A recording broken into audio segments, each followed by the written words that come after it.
Apps, man. I had to do this calling a quick one, man, because things have happened very, very, very quickly. We've got a big final tomorrow, but before we announce that, I'm going to say to all the people watching, this is going to be a spoiler alert. So I get it. I saw the comments in the previous video. Oh, Roots, why are you spoiling it for us? Blah blah blah. Listen, if you're not accustomed to Twitter, Instagram, or even Sunday full time, whatever that website is that you can check scores out. I'm sorry, me and Apps are gonna spoil it for you. So if you want to wait Listen, until I'm gonna kick the spoiler off. I'm gonna kick it off. Roots, I got bailiffs at my door. They're kicking me out my yard. They're telling me, "Hey, you wrote checks that your body can't cash. It's all over for me. My family are out in the street."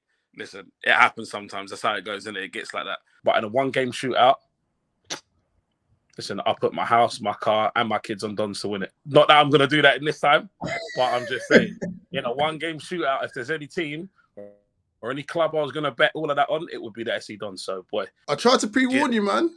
You Bro, came with the the confidence. unthinkable thing happened. You came with the vim. You was like, yo, I put my house in it. Now Apps is looking for houses and that, man. Now man's homeless and that. Like, I ain't going to find one. That's it. Like, me and my kids are out in the street. That's it. It's all over for us, man. We're done out. We're done out here. Listen. Let me be the first one to say a massive congratulations to the Wall. And I think that is an epic result. Listen, that wasn't just that wasn't just a hard fought tight game. That's 3-0. That's a big scoreline. That's what that is that's a shockwave, and that's an intention. And I think what that should really now tell under the radar is that you ain't won this thing just yet. So well done to the Wall. Listen, do you know what? I'm starting to feel like as if I've turned into Drake, innit? I've turned into Drake. I've got an apple curse. I'm giving everyone the apple curse, bro. I'm gonna stop. I'm gonna stop making predictions. I'm gonna stop making predictions. That's gonna get on the phone to me like, yo, that's gonna be like, yo, Apps, yo, man, you gotta leave us alone, man. Just stop betting on us, man. I know you're mature in that, but stop betting on us. People, listen, if you don't know, listen, I'll tell you what.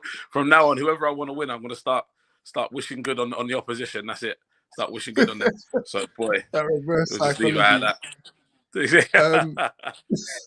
People, if you don't know what we're talking about and you didn't watch the last one, basically it was SE Dons versus the Wall in the semi-finals, and obviously the winner goes to face under the radar in the finals. We've seen the Twitter posts, we've seen the Insta posts, the Wall have won. The content's not been out yet, but because there's such a quick turnaround, literally the final is tomorrow. So this is going to go out tonight, Monday, the 29th. But obviously the final's tomorrow. So in order to stay ahead and stay current with the times, we thought we'd put this out tonight. So yeah, that's the reason why. But yeah, Apps was very bold in his predictions, betting his house. And now, yeah, man's on right move right now, just looking for some other properties and that. So yeah. Listen, I'm not even trying to do that. Listen, Don Strapzy and Big G better open up their front door for me, man.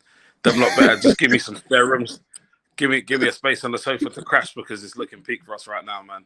But listen, regardless of my support for who I genuinely believe would win the football match, again, big respect to Wall, man, because them lot turn up, bro. They turn up, like they really, really turn up. So but that's the magic of the SFL. The magic of the SFL. And anyone that wants to knock this format or anything like, I told you it would be entertaining. If anything, it's gonna be entertaining, and that's exactly what it was. So big up all the guys at the SFL that got this right. I think it's right in terms of entertainment. I think this is the right way to do things. I think there's so many strange traditions in English football, and we don't really know why we do it, but it's just a normal tradition. It just becomes normal. And listen, this is a welcome change. For me, this is a welcome change. So big up the Wall, man. Well done, you guys, and good luck in the final. Big up the Wall. They're into the final, playing under the radar. But before we get into that, we've got to look at SC Don's season because, again, this weekend just gone. I don't know if you've seen SC Dons versus Hatcham. Looked very fiery on the sidelines between two certain people. I'm still gunning for a DFC 3 between Don Strapzy and Jamie Leggett. It's got to happen one day or another. But yeah, if you're judging this season, if you're in the SC Dons camp, is this a good season, a great season? What needs to improve? How are you seeing it? So listen, this is just for me, and I can only say it from my own perspective. They've not come out of this season without a trophy. Winners win no matter what. They find a way. Yeah. Just like Highgate Albion, just like all the other big sides, they come out the season and they've got a trophy, and I think that's still a big deal. You know, it's a big deal to continue what you are, your legacy, what you stand for. You you've got to have something that you've got to have something to show for it. So they've not come out this season empty-handed. I did see some tweets from SC Don saying, National Cup semi-finalists and this, that, and this, that, and this, that. Well, actually, I would say what is the biggest achievement is how many people you've managed to entertain and how many people whose life you've managed to affect. So I'd say that in itself is an even bigger trophy for me than just having the Plumstead Cup or anything like that. How many people have you managed to positively affect this year? And then going into next year, how many more people can you positively affect? So really, I think the legacy of these institutions are the people. The people are their legacy. The people are their trophies, not just the cups and the tournaments and the competitions that they actually enter. But so for me, it's not a bad season for them. Is it an underachievement in terms of football? Potentially. They've looked very, very beatable this year. I'd like to think they'll go away and look at themselves and go, right, how can we not look so beatable? How can we become a little more difficult to play against and not have to just rely solely on our mentalities that get us through games? I think there's something there that needs to change. They need to listen. I'm not going to say too much. Let me just stop right there because I don't want to say anything that's going to imply anything else other than that. I kind of like the way that you did with Baiteze, but I'm not going to. Let's not bring that one up. But no way! Don't try to throw me under the bus, mate. No way. But listen, but what I will say is something needs to change. There needs to be some sort of modification or adaptation. Something needs to happen at SC Dons. I think it needs to happen now. It needs to happen now. Sure. Not just because of what their plans are moving forwards to go into non-league or whatever it is eventually when that happens, but it's more so to make sure that they don't fall behind in this current space that they're in. And they will fall behind if you don't adapt and improvise. I know you've got to adapt and overcome. So that's just something that I feel that they really need to do. But is it an unsuccessful season? No, absolutely not. One thing I always do, like especially off the back of a loss, I always check the comments as well because you have day ones in there just checking and stuff like that. And something that popped up, which you might be able to lend your thoughts to, is like, there's too many Saturday League players coming in there disrupting the flow and stuff like that. Even like the last game, I think his name's Beer, he took the penalty. Like he's not been there for too long. Why is he stepping up, taking penalties? Usually Zach Anter's job.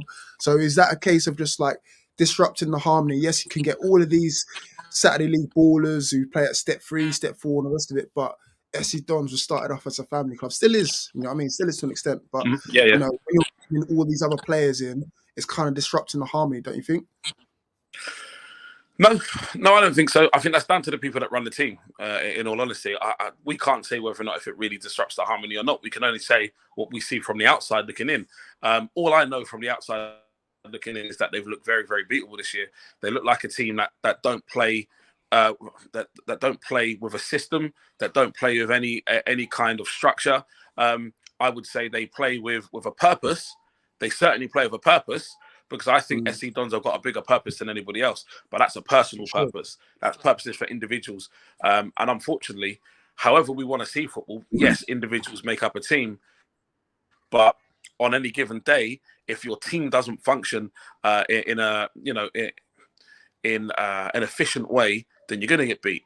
You're going to get beat. It doesn't matter what the individual's purpose is. You're probably going to get beat because it's teamwork that makes the dream work. Listen, I hate buzzwords and cliche sayings, but genuinely, teamwork is what makes the dream work.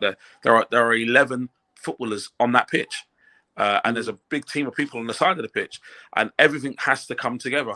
And I don't think that's really happened for SC Dons this year on the pitch so much, but even in a state where they're not at their best and they've not been amazing on the football pitch, look at what they've managed to produce. Yeah. I just think, and so that for me alone, this is why I said, the success for them is not just about the trophies. It's about the entertainment. It's about all of the lives and all the people that they've managed to reach and have this positive effect on, including this league. It's all the chances that they've taken. I just think that it's still a successful season for them. But on the grand scheme of how winners think and how elite mindsets think, they won't be happy with this, and they will make changes. And next season they will be better. And listen, anyone that bets against them, good luck.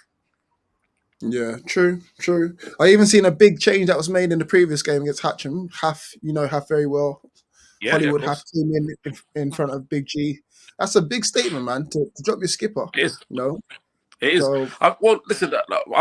Listen. We don't know the reasons behind it, um, but I'm sure whoever made that decision had a very good reason for it. So did it come off for them? Yes and no, because they drew the game 3-3. Was it 3-3 or what was it? no, one Was all. it 3? 1-1. Sorry. So I guess it neither worked or didn't work because they drew the game 1-1. Um, but listen, you've got to take risks. Sometimes you have to make bold decisions. And I, for one, wouldn't shy away from dropping Big G from games. I wouldn't shy away from dropping any of those players. And Mm, ultimately, it's the team that has to come first, and the purpose and the reason why why you're doing certain things. So look, listen. Again, it's just for one reason or another, things haven't gone to plan for SE Dons this year. I'm not saying that they're going to go to plan for them next year, but what I'm saying is you can bet you can bet anything you want on it. They're going to come back next year and they're going to be a lot better than they were this year. yeah, true, true, true. That leads us swiftly on to the final then. So the first final for the league under the radar, who've led the charge top of the table, and then you've got the Wall who've battled through the fourth place and third place or Mm-hmm. whatever, and now face up against them. Who's your money on? Like, if you're a betting man, I know you've already lost your house, but if you had a bit of spare extra change, who you gonna bet on? Listen, I love the underdog story, and I think I said it on the last one. If it's not SE Mm, Dons, it's going to be the Wall for me. I think mm, there's a story there. There's a background. Obviously, we know that there's a story there, and I think I'd love mm, nothing more than to see them triumph and come through some adversity and get some sort of success from that. Um, so, listen, I'm rooting for the underdog. Always, I'll always root for the underdog. Um, that's nothing against under the radar. They've had an amazing season. They've been the best team in that league, clearly. But this is now the shootout. This is the entertainment side of things. I think the Wall are going to be absolutely buzzing from a 3-0 win. That's a statement against one of the biggest, the biggest non-professional football club in the country. Um, mm, Probably the biggest non-professional football club across Europe. So I would mm. say that's a very, very big confidence booster for them. They're going to go into this game tomorrow night absolutely sky high, and I think it's going to be nothing but positive for them. I'm saying the other side. I'm going to say stick with under the radar. I mean, they're top for a reason. They won the SFL Cup as well against Hacks United not too long ago, and I just think they've got more about them just to pull this one off. They've already faced off earlier in the season. I believe might have ended in a draw. Correct me if I'm wrong, people in the comment section. But I'm going to go with under the radar for this one. So split decision here. Let's see who comes out on top on this one. But I'm going to stick with under the radar to win it all. Listen, that's fine. Listen, and the thing is, they probably deserve it as well, right? Let's get that. They Mm, probably deserve it as well because of how they've played over the course of the season. But again, for me, it's just a personal preference. It's not that I don't want under the radar to win. It's that I'm always just going to root for the underdog. I love the story of the underdog. So, and for me, the Wall is the outsider. I think we even saw that on Twitter comments last week. People were going, "Oh my mm. God, could you imagine if the Wall actually managed to go through and win it?" Well, guess what? That's where we are right now. So, this is an amazing moment for them to go and make history as well. Exactly that. Exactly that. Moving swiftly on to East London. So this is going to be another spoiler alert. So again, people in the comment section, if you don't want to know, you can revisit this part of the video later on down the week. It's fine. Baiteze, the results are already out on the website that they actually drew and lost to Flyhouse, which means that Mhm. them winning the title is pretty much written off. I think it's Hatch Lanes now Done. who've come, yeah, done and dusted, mate. So Hatch Lane look like they're going to win the league if they win their games. They're top of the table right now. They're in fine form. So yeah, like what's happened to Baiteze's season? We've obviously spoken about him quite a few times here, but is this a good season for Baiteze? Absolutely not. I think some of the results and the performances haven't been reflective of the talent that they've actually got at the club. I don't think it's been reflective of Billy as a manager. Um, Listen, the players will be disappointed. We know that. I think that the management and the coaches will be disappointed, but it happens in football. I said it. Sometimes you just got to charge this one to the game and just come back next season stronger than you were. That's all you can try to do. Um, Mm, we can't question the potency of what they are as a club. Baiteze, they've achieved so much. You know, they're already like they don't have anything to prove. So in that respect, we can all be quiet. But this has been a bad year for them. They're going to have a point to prove, much like SC Dons are going to do next year. And they're going to come back, and I'm sure Baiteze are going to be strong again next year. Look, listen, we're only judging them by their past successes. So in saying that, we're saying this is a poor season by their standards. For anybody else, they'll be jumping on the rooftop, screaming about how great a year it is for them. But obviously, we just have higher expectations for Baiteze. So listen, I hope that they can find some good form, and the players can find another why. They can find their reason again. Because I think this year, again, it's not really for us to say being people on the outside, but I would imagine at some point, some of these players have lost their why. They've lost their reason. They've lost their purpose. And hopefully they can find it again next year, and they'll come back in fine form. And personally, I'd like to see them do that in the SFL. I was about to ask you that. I was about to get onto that. So, yeah. Is there why in the SFL? We've already seen Highgate Albion jump ship from Barnet Sunday League. Now is it time for Baiteze to come over and make this league a true representation of East London? They've got Hacks United in there who made the final of the SFL Cup. But do they need Baiteze in there as well? Is there new why now coming into this SFL League, sorry?